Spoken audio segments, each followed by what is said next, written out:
Orang kalau ruhnya yang sehat Bapak Ibu sekalian, semuanya jadi kecil buat dia. Julaibib radhiyallahu anhu, sahabat Nabi itu, saking kecilnya badannya itu sampai diangkat oleh Nabi SAW dengan satu telapak tangan karena kecilnya badannya. Tapi di perang ya Uhud dia bisa membunuh 7 orang kafir. Tidak ada hubungannya dengan kecil badannya, tapi ruhnya kuat, besar. Waktu Nabi SAW balik dari perang Uhud dan terkalahkan oleh orang-orang kafir Quraisy dengan hikmah Allah Subhanahu wa taala, semua sahabat waktu itu mati syahid 70 orang di Uhud, sisa 630 orang bersama Nabi SAW, semuanya terluka, dan minimal luka sahabat waktu itu minimal 7 luka, sabetan pedang, hantaman tombak, sobekan, pokoknya luka semua sahabat. Sampai ada sahabat sudah nggak bisa jalan karena kakinya sobek, punggungnya sobek, dinaikin di kuda, tiba di rumah tinggal dibaringin. Lihat bagaimana para sahabat mengetahui bagaimana hubungannya dengan Allah Subhanahu wa taala dengan ilmu yang sudah tertanam yang Nabi SAW tanamkan dalam hati mereka, bisa mengubah segala sesuatu. Subhanallah, tiba pulang menjelang maghrib ke kota Madinah, istirahatlah para sahabat ini, mereka lagi obatin obat luka mereka. Nabi SAW dapat wahyu menyuruh Nabi SAW dan para sahabat keluar mengejar Quraisy. Quraisy ini jumlahnya waktu itu ya 1.000 orang, maaf 3.000 orang pasukan Quraisy, yang terbunuh cuma sekian belas saja mereka. Dan mereka sudah merasa bangga dan pulang ke kota Madinah, pulang meninggalkan Madinah, karena Uhud itu dekat Madinah. Kemudian mereka bangga dengan itu. Keesokan paginya habis sholat subuh kata Nabi SAW, wahai sahabat-sahabatku, Allah Azza wa Jalla memerintahkan kita untuk mengejar Quraisy. Maka pulanglah masing-masing kalian di suku kalian, lalu motivasi siapapun yang ikut kemarin di Uhud, semua, mau sakit, mau enggak, mau luka, mau enggak, tapi ini luka semua nih, minimal punya 7 luka ya. Kita kadang-kadang mungkin kuku kita kecabut aja sudah susah ke masjid, ini sabetan pedang, sobek, rusak semua tubuh mereka. Dikatakan dalam riwayat sampai para sahabat ada yang tidak bisa ngomong karena sudah kesakitan yang luar biasa. Kata Nabi SAW, semua yang ikut di Uhud kemarin keluar lagi. 630 orang semua harus keluar. Bagaimana caranya? Pokoknya ngumpul keluar, perintah Allah. Coba bayangin, kita kadang-kadang habis olahraga saja capek, diajak keluar sama istri atau diajak keluar sama suami, kita sudah nggak mau keluar. Capek biasa olahraga. Atau mungkin penat, capek duduk di kantor mau istirahat. Ini habis perang, badannya disabet-sabet, diajak berperang lagi nih. Apa yang terjadi teman-teman sekalian?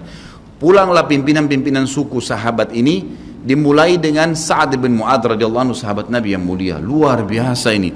Orang ini pada saat meninggal kata Nabi SAW, goncang arsy-Nya Allah dengan meninggalnya Sa'ad.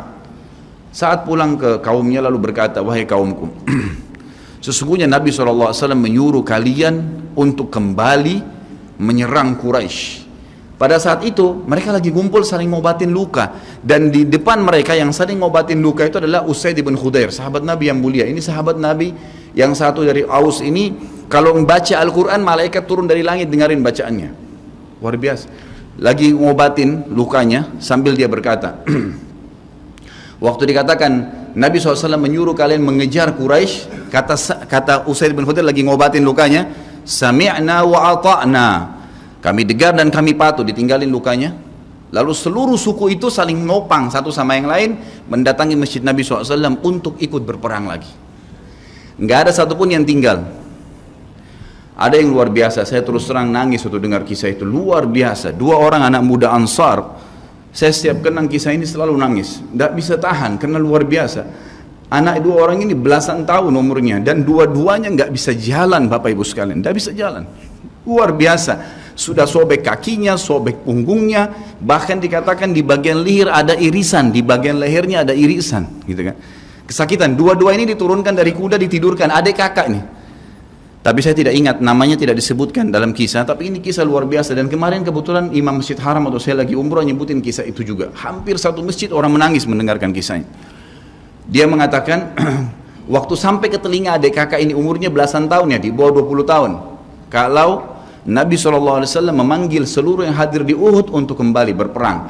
Ini mereka nggak bisa jalan nih. Si kakak bilang sama adiknya, kita nggak bisa tinggal di sini nih. Rasulullah SAW sudah memanggil kita untuk menjawab panggilan Allah. Kata adiknya, bagaimana caranya kita merangkak? Bagaimana caranya kita ke sana? Nggak ada yang bisa nopang. Ini berdua lagi sakit. Mereka cuma tinggal sama ibunya. Lalu berkata si kakak, sekali saya seret kamu, sekali kamu seret saya.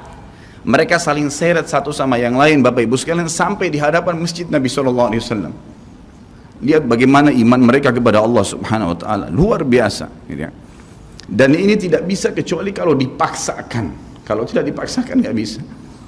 Semoga Allah SWT jadikan kita orang yang selalu memaksakan diri untuk ibadah. Karena kalau tidak, kita nggak paksakan, kita akan mati dalam keadaan konyol dan menyesal, karena tingkatan-tingkatan di surga akan hilang. Percuma. Gitu. Baik, saya bacakan pasal kedua. Adab terhadap Allah Subhanahu Wa Taala. Seorang muslim hendaknya melihat segala sesuatu yang telah diberikan Allah kepadanya dengan tiada terhingga, yakni berupa kenikmatan yang tak terhitung. Terlindungnya dia pada saat menempel di dalam rahim ibunya, ketika berupa nutfah atau air mani, menentukan perjalanan hidupnya hingga hari bertemu dengan Rabbnya Allah Azza wa Jal. Hendaknya ia bersyukur kepada Allah atas nikmat itu dengan lisannya, yakni memuji dan menyanjung Allah secara semestinya. Juga bersyukur kepada Allah dengan anggota badan, dengan cara menggunakannya di dalam ketaatan kepada Allah Subhanahu Wa Taala. Karena mengingkari nikmat, tidak mengakui kelebihan yang diberikan Allah, mengingkarinya beserta kebaikannya, bukanlah termasuk adab kepada Allah. Sebagaimana Allah berfirman dalam surah An-Nahl ayat 53, A'udzubillahi minasyaitonirrajim. Wa ma bikum min ni'matin faminallah. Dan apa saja nikmat yang ada padamu, maka itu dari Allah datangnya. Dalam surah An-Nahl ayat 18 Allah berfirman, A'udzubillahi minasyaitonirrajim, wa in ta'uddu ni'matallahi la tuhsuha. Dan jika kalian menghitung-hitung nikmat Allah, maka kalian tidak akan mampu untuk menghitungnya. Begitu banyak nikmatnya Allah, Bapak Ibu sekalian. Kita berbuat maksiat, pelanggaran-pelanggaran, tapi Allah masih bisa memberikan kita oksigen gratis. Cahaya masih bisa ditangkap oleh mata kita, telinga kita masih bisa menangkap suara sehingga mengetahui apa yang diinginkan oleh kita. Setelah bertahun-tahun berbuat dosa, dengan taubat kepada Allah, Allah bisa ampuni. Itu luar biasa. Nikmat Allah tidak bisa terhitung. Rugilah orang-orang yang tidak menyembah Allah Subhanahu Wa Taala.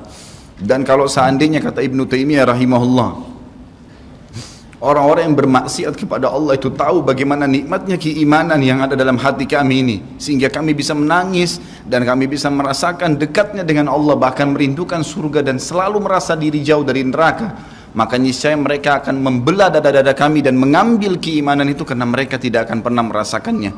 Keimanan akan membuat makanan sederhana menjadi mewah, tidur di tempat yang biasa akan menjadi nyaman, bahkan cobaan seberat apapun menjadi kecil buat kita, karena keimanan kepada Allah Subhanahu Wa Taala. Dan itu sebuah nikmat. Itu hanya bisa dirasakan kalau kita betul-betul memaksakan diri beribadah kepada Allah Subhanahu Wa Taala.